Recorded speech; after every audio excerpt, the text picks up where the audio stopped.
Hello, नमस्कार दोस्तों। आज हम बात करेंगे टीसीएस कंपनी के स्टॉक के रिजल्ट के बारे में। साथ ही हम अगर ये वीडियो लंबा हो जाता है तो दूसरे वीडियो में हम बात करेंगे उसके टारगेट की और किस तरह से आपको टारगेट बनाना है, देखना है, वो सभी हम बाद में डिस्कस करेंगे। सबसे पहले हम देखेंगे कि स्टॉक में जो रिजल्ट आया है वो क्या रहा है।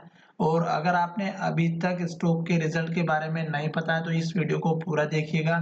साथ ही ये वीडियो आपकी एजुकेशन के लिए है। किसी भी वीडियो में किसी भी तरह की बाइंग और सेलिंग की मैं आपको एडवाइस नहीं करता हूँ। फिर भी अगर आप ट्रेड करते हैं तो अपने फाइनेंशियल एडवाइजर से जरूर कंसल्ट कर लिए। अभी यहाँ पर जो आपको दिख रहा होगा दोस्तों, ये एनएससी की वेबसाइट पर है और अभी हम जो है टाटा कंसल्टेंसी सर्विस टीसीएस के रिजल्ट की जो है पिछले क्वार्टर के रिजल्ट को और ईयर वाइज रिजल्ट के बारे में डिस्कस करेंगे। तो चलिए वीडियो की शुरुआत करते हैं। यहाँ पर आपको दिख रहा होगा कि एनएससी की वेबसाइट पर आपको यहाँ पर जब जाएंगे तो लास्ट टाइम पे जो ट्रेड किया गया वो डाटा यहाँ पर आपको दिखाई देगा। और डिलीवरी परसेंटेज चेक करना है तो 29% की डिलीवरी है, जो कि एवरेज से कम है। साथ ही यहाँ पर वीवेब की बात करें तो 3100 का है और स्टॉक की प्राइस 3120 पर है। सेल ऑर्डर 1,20,21,000 क्वांटिटी लगी हुई है सेल के लिए।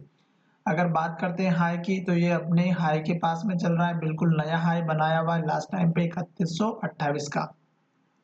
अब यहाँ पर हमें जो चीज नोटिस करना है वो देखना है इसके रिजल्ट का। तो यहाँ पर देखिएगा 30 सितंबर का यहाँ पर रिजल्ट दिया हुआ है और 31 दिसंबर का भी यहाँ पर रिजल्ट दिया हुआ है। तो यहाँ पर पिछला जो रिजल्ट आया था वो आपको दिख रहा होगा। जो नेट प्रॉफिट है उसमें हम डायरेक्ट देख लेते हैं कि 7,448 का प्रॉफिट था सितंबर क्वार्टर में और दिसंबर क्वार्टर में देख सकते हैं आप 9,242 का है। अब यही रिजल्ट अगर आप जाकर के बीएससी की वेबसाइट पर देखेंगे तो ये भी आपको मिल जाएगा। और कहाँ से आपको डाउनलोड करना है ये भी मैं आपको दिखा देता हूँ। तो सबसे पहले आप जो है बीएससी की वेबसाइट पर जाएं और टीसीएस स्टॉक को सर्च करें सबसे ऊपर सर्च बार में यहाँ पर।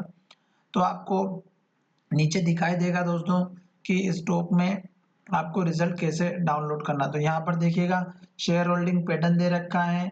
साथ ही यहाँ पर 8 तारीख के दिन बहुत सारा अनाउंसमेंट है, डिविडेंड के बारे में भी है, रिजल्ट के बारे में भी है। तो आप यहाँ पर जो है हर एक पॉइंट या हर एक बात या हर एक चीज नोटिस करेंगे तो ये कंपनी बहुत ही बढ़िया है, आप सभी को पता है। तो यहाँ पर हम देख लेते हैं दो पॉइंट, जैसे कि रिजल्ट। तो रिजल्ट आप जब डाउनलोड पर इस पर क्लिक करोगे तो यहाँ पर एक्सेल शीट में आपको डाउनलोड करता हुआ दिखाई देगा। तो यहाँ पर दोनों चीजें इन टर्म डिविडेंड के बारे में भी और दोनों के बारे में। तो यहाँ पर हम शेयर होल्डिंग पैटर्न के बारे में देखेंगे सबसे पहले। और उससे पहले हम देख लेते हैं इसका रिजल्ट। तो रिजल्ट अगर आप देखेंगे तो डायरेक्टली यहाँ पर भी दिखाई दे रहा, वही यहाँ पर दिख रहा है 7,448 करोड़ का है और 9,242 करोड़ दिसंबर क्वार्टर में, यानी कि प्रॉफिट बढ़कर के मिला है। अब यही रिजल्ट अगर आप एनुअल रिजल्ट में कन्वर्ट करके देखेंगे तो यहाँ पर देखिएगा क्वार्टरली रिजल्ट और एनुअल ट्रेंड दोनों दिखा हुआ है।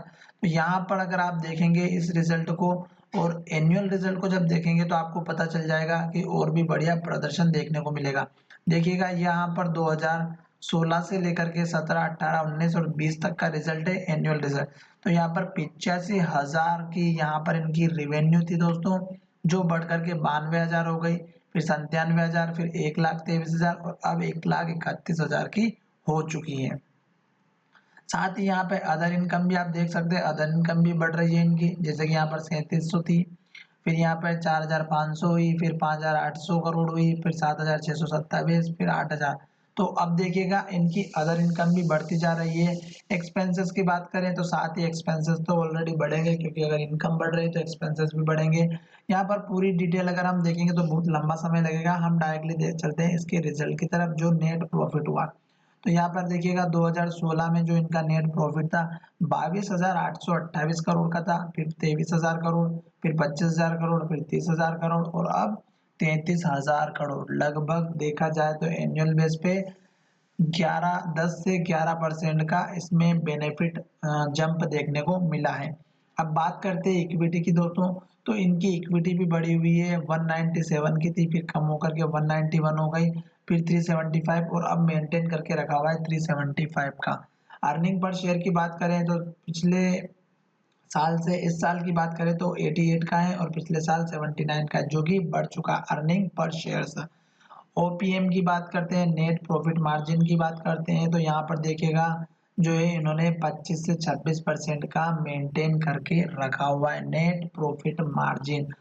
तो ये एक अच्छी बात है दोस्तों, 25-26% इनको जो है प्रॉफिट मिल रहा है। अब यहाँ पर जो रिजल्ट मैंने आपको बताया वो अगर आप डाउनलोड करना चाहते हैं डायरेक्टली डाउनलोड भी कर सकते हैं। आपको वेबसाइट के माध्यम से भी बता दिया, आप चाहें तो यहाँ पर कंपनी इंफॉर्मेशन जाएंगे तो यहाँ पर भी आपको रिजल्ट देखने को मिलेगा। यहाँ से आप व्यू ऑल पर क्लिक करें।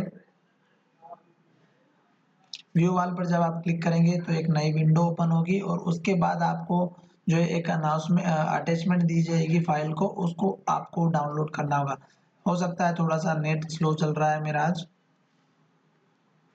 यहाँ पर देखिएगा date of payment of dividend, dividend outcome of board meeting, financial result update, press release, buyback. तो ये फाइनेंशियल रिजल्ट पर आप क्लिक करिएगा और यहाँ पर आपके लिए एक जो है अटैचमेंट फाइल ओपन हो जाएगी और आप उसको डाउनलोड करके देख सकते हैं। तो यहाँ से इसी तरह से आपको दूसरी कंपनी के रिजल्ट भी देखेंगे। और अभी जो कंपनी में टीसीएस का जो स्थान चल रहा है हमारे इंडिया में टॉप 100 कंपनीज में, तो यहाँ पर आप देख सकते हैं मनी कंट्रोल की वेबसाइट पर डायरेक्टली सर्च कर सकते हैं। ये 100 कंपनी है, टॉप 100 कंपनी आपको दिख रहा होगा, जिसमें दूसरे नंबर पे ये कंपनी का स्टॉक है टीसीएस का। कल के दिन में स्टॉक में मतलब कल का मतलब मार्केट मंडे से है दोस्तों, और जैसे ही मार्केट में अप पोजीशन देखने को मिलेगी इस स्टॉक में, तो स्टॉक पहले नंबर पे आ सकता है और रिलायंस दूसरे नंबर पर भी आ सकता है, क्योंकि रिलायंस कंपनी का जो स्टॉक है वो अपने सपोर्ट लेवल पर है और स्टॉक में जो है गिरावट आने के चांसेस लग रहे हैं। दूसरी बात, टीसीएस कंपनी को अगर आप देखेंगे तो ये अपने हाई पर चल रहा है, जो कि मैं यहाँ पर आपको दिखा देता हूँ चार्ट के माध्यम से। ये देख सकते हैं चार्ट इसका बहुत ही बढ़िया बना हुआ है और स्टॉक अपने हाई के पास क्लोज हुआ है। कल के दिन में जैसे इस कैंडल का हाई ब्रेकआउट होगा या इसके ऊपर गैप अप ओपनिंग होगी तो मैं आपको इसका टाइम के साथ में अपडेट कर दूंगा और अगले वीडियो में मैं आपको बताऊंगा कि किस तरह से आपको नए टारगेट बनाने हैं। अगर आपको ये वीडियो पसंद आया है और आपने कुछ भी अगर पसंद करने के बाद में आप अपने दोस्तों के साथ भी शेयर कर सकते हैं और इसके बाद में आपको टेक्निकल लेवल्स के बेसिस पर नया टारगेट कैसे पता करते हैं उसकी हम चर्चा करेंगे। धन्यवाद दोस्तों, मिलेंगे नए वीडियो में।